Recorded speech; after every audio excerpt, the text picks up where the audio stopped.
All right, let's turn our attention to golf, and I'm delighted to give Joe Molloy his Off the Ball AM debut. How you doing, Joe?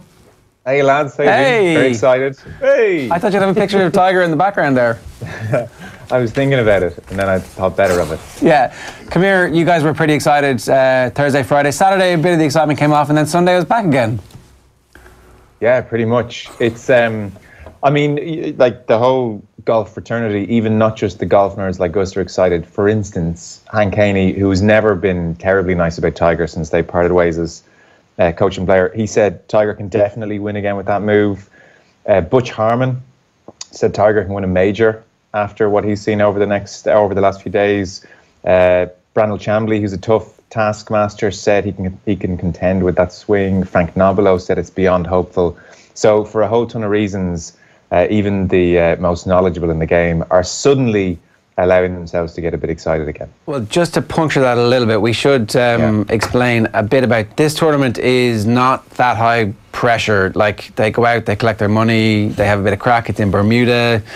Tiger was talking about the adrenaline flowing, but like obviously his adrenaline was flowing, but everybody else's wasn't as flowing as it would normally be for a big week, right? Yeah, absolutely true. I guess you're judging Tiger this week by what Tiger did in this tournament last year, and also his most recent appearance in February in Dubai, where he looked like an old man, frankly. So he doesn't look like an old man anymore, is the short news. Like, so if you're to break it down even statistically, the one thing you want with Tiger, very simply, is one, to come back and for his back to be fine. And so that was fine, and he looked good, and he looked reasonably athletic again. The next thing you want with all golfers from a kid up, Keith Andrews, when he's starting off and he's getting his little lessons and he's doing his little thing, the one thing you want is speed. So even if you have a kid, does the kid have speed? I can work with speed. Tiger Woods, over the past few days, had a ball speed of 180 miles an hour. So to put that in context, if he did that on the tour reasonably regularly last season, that would put him in the top 20 for ball speed. That would put him between Adam Scott and JB Holmes. So Tiger can win with that, actually. Tiger can contend with that kind of ball speed. So that's the really exciting thing. If you're to say, like, well, why should we be anyway optimistic? One, the back looked good and he looked athletic. And then two, the big thing everybody took away is the ball speed. Like, Tiger is not this old man, the old man he's looked like for the last year or two. Yeah, okay, that is pretty interesting, because depending on who you were following on Twitter, there was a debate about whether or not he still had the chipping yips. At one point it was like, oh, he still has the chipping yips, so things haven't changed. But then there was other times when actually his short game wasn't as bad as it has been previously. What was your take over the 4 days? Thursday I was a bit worried. Peter Lorre was on Golf Weekly 2 weeks ago, and he reckoned Tiger did have the chipping yips. I'm less sure he had the yips. He had a meltdown at a couple of tournaments, really due to rust, I think, as much as anything. But there was an issue there for sure. On Thursday, it was slightly worrying. It was very grainy, kind of a grass around the greens, and he duffed a few chips. And yet, if you were on Twitter that night, we all thought, oh, this isn't good. Like, there's scar tissue here. There's just stuff here which is going to be badly exposed. And then on the Friday, where he shot the 68, his best performance of the week, he had 3 chips across Friday, which were really heartening for a lot of reasons. 2 of them were off the green. They were difficult chips. He hit them very well.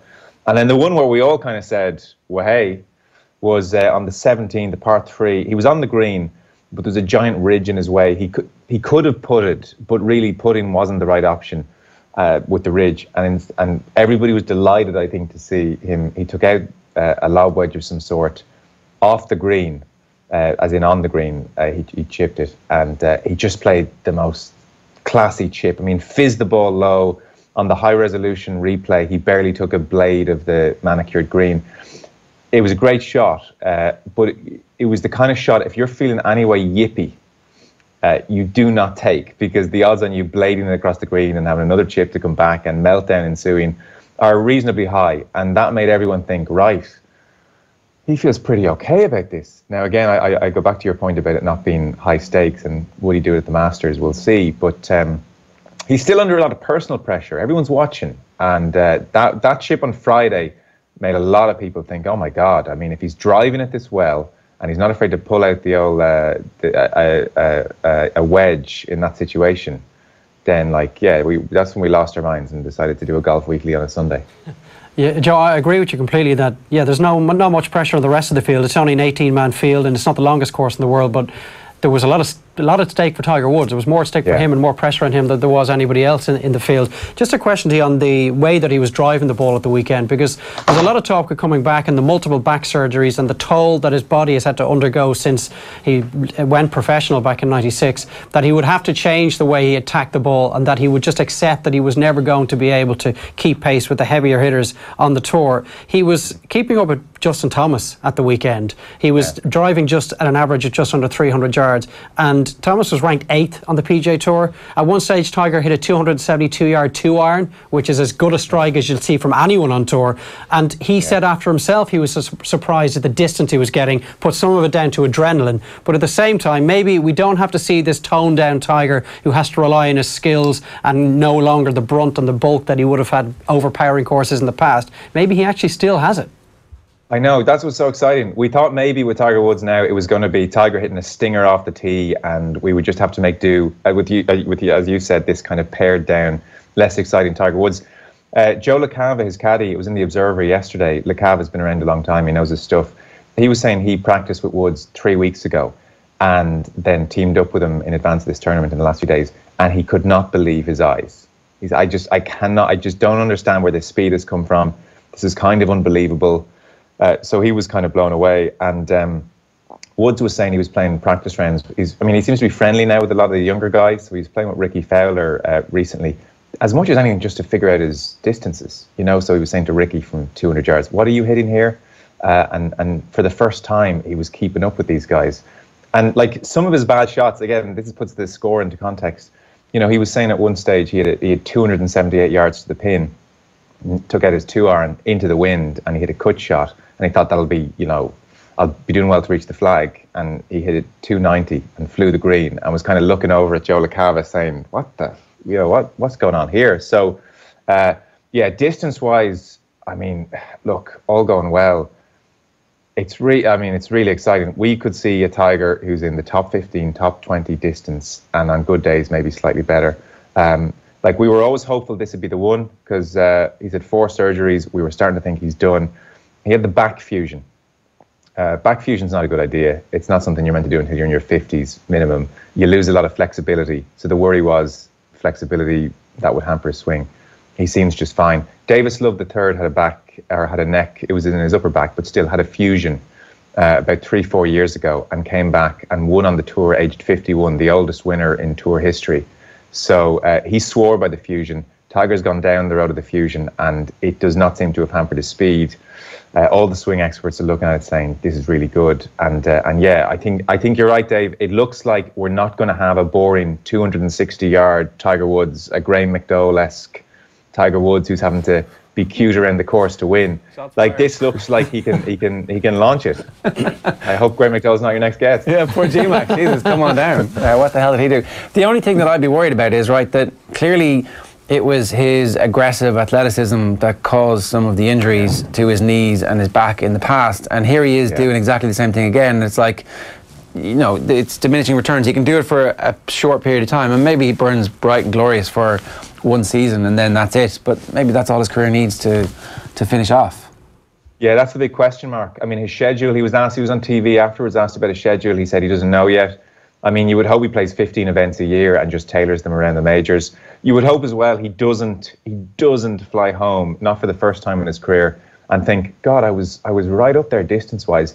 If I just go home and put on another 10 pounds of muscle, I might be even longer off the tee. You kind of hope he strategizes now and says, I'm going to accept I'm 41. I'm not what I used to be, and just work on flexibility and not hit the gym hard, and is just clever. And that's where his very brilliant, logical brain, which has allowed him to win so many tournaments, is going to have to fight with his ginormous ego, I think. And we don't know the answer to that. There's plenty of yes men around Tiger, but you just hope whoever's around him says, this is plenty. 300 plus off the tee, you're in the top 20 distance on tour. If you can get your short game back to anywhere approaching where it was and get the putting back to where it was, please God, just don't go messing with the gym. And then look, here's the maybe the point, because I appreciate we might run out of time. golf really needs Tiger. It was so apparent over the last couple of months, the wraparound PGA Tour season. Golf is so boring without him. It is full of these white guys in their 20s, right wing, prematurely bald, just not very interesting. And it's just hard to get into a lot of the tournaments at the moment. And then Tiger comes back to this nothing tournament. And suddenly, I'm watching Charlie Hoffman's chip on the Thursday with greater interest. And I'm thinking, why am I watching Charlie Hoffman? Why am I interested in what Charlie Hoffman does here? And then it kind of hit me. It's because it's relevant to Tiger. Suddenly, everything that happens in a tournament is relevant to Tiger. He is the sun. They are orbiting him. Therefore, they're all elevated. They're all more interesting. And golf can tell itself, oh, everybody's interested in Justin Thomas outside of golf. Like the truth is, they're just not. Most people outside of golf think Jordan Spieth is boring, even though he's not. So to say that Tiger is needed over the next 5 years is an understatement. So this is really good. A lot of people just got way richer. Duke on Periscope says Tiger is back as long as his back doesn't come back, which is, I think, precisely the point. Sums it up, all right. Yeah. And Seamus Muckentee says, the GOAT is back, hit some utterly stunning shots over the weekend, trying my hardest not to get too carried away. I've never seen a bunch of middle-aged men get as carried away about anything on social media in my life. I mean... I don't know, has the narrative around him changed? There seems to be a lot of love for him. There was a time when a lot of people never wanted to see Tiger Woods win again. I would say that if Tiger is in contention, Joe, in the next, say, 6 months, whether it's a regular PGA Tour event or it's at Augusta National in April, that there'll be an awful lot of people that would love to see him win or win that 15th major. I'm not amongst those people, but... It's hard to... I guess he's more vulnerable. I guess he's a bit more human. He's definitely softer and more likable in interviews. He did play golf with Donald Trump the other week, which was just, Tiger. To say he's just been a disappointment in so many ways is it's an understatement. But he's more human. Even I don't know what Keith thinks, but you look at someone who's come through everything he's come through, and he was a bit of an ass for a long time. He was cold. He was a killer. He wasn't nice in interviews. We've seen a very human person go through very human things, like the mugshot. You know what I mean? Even the mugshot alone. And so it would just be one of the greatest comebacks in sports history. It could arguably be the greatest comeback in sports history. I don't say that lightly. So if he's in contention in a 15th major, Keith, I'm cheering him on all the way. You want to see Tiger win his 15th major? Yeah, look, I think he deserves a lot of.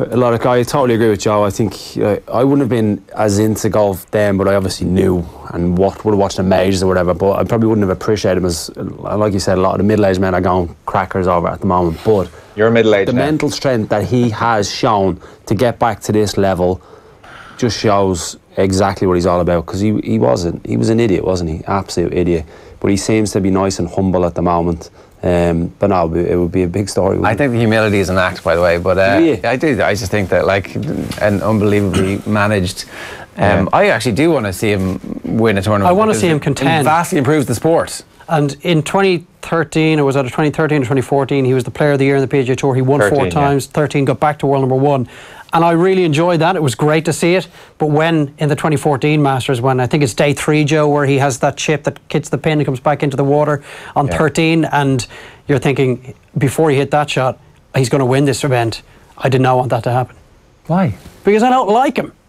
I don't like him as a person. I don't like what he has done in his private life. I think it's disgusting. And personally, I'd love to see him be there because, as Joe says, this is the Hero World Challenge, 18-man field. Outside of him, no one gives a toss about this tournament. And yet, everybody's glued to it. The sport needs him more than any other sport needs one of its chief protagonists. I want to see him play regularly. I want to see him contend. I want to see him go down the stretch with a Mickelson or a McIlroy, for example. Don't really want to see him win, though. Mm. All right. Yeah, I'd agree with all that. There you go. What's coming up tonight, Joe? God, Jarrett's. Hasn't even thought about that yet. There you go. Keith Andrews is going to talk football at some stage. Monday Night Rugby, maybe? Monday Night Rugby, yeah. I think Donald O'Callaghan's on. I think Pat Nevin's on. I think we might talk Tiger. I think Matt Lawton actually is going to talk to us about this Team Sky stuff with the Ireland-Denmark match. We kind of glossed over it. So just what actually was in that latest report by UCAD and what is the parliamentary report likely to have. So Matt Lawton on how much trouble Team Sky are not in. All right, good stuff. Thanks for getting out of bed for us. Yeah, thanks. See you. Not a bad debut. His debut go. It's Joe Molloy on Off the Ball AM for the first time, talking about Tiger Woods. I didn't realise that you had such a visceral hatred for. Hated it. I could feel that, Dave. Yeah. Well, it's. I know. What more do you want me to say? I've laid my cards on the table there on that one. It's 8:48 in the morning. Just. I usually have a half day's work done at this stage, unlike Joe. But then Joe will be working till 10 o'clock tonight, so we'll give him a pass on that one. Yeah, no, totally. So we definitely appreciate getting out of bed. Keep the text and comments rolling in. You can get us off the ball, twitter.com/off the ball, youtube.com/off the ball. We're also on Instagram. We got the off the ball handle just last week, wrestled it off some woman who had it registered from the last 8 years and had used it never. We all had to take a pay cut for it, though.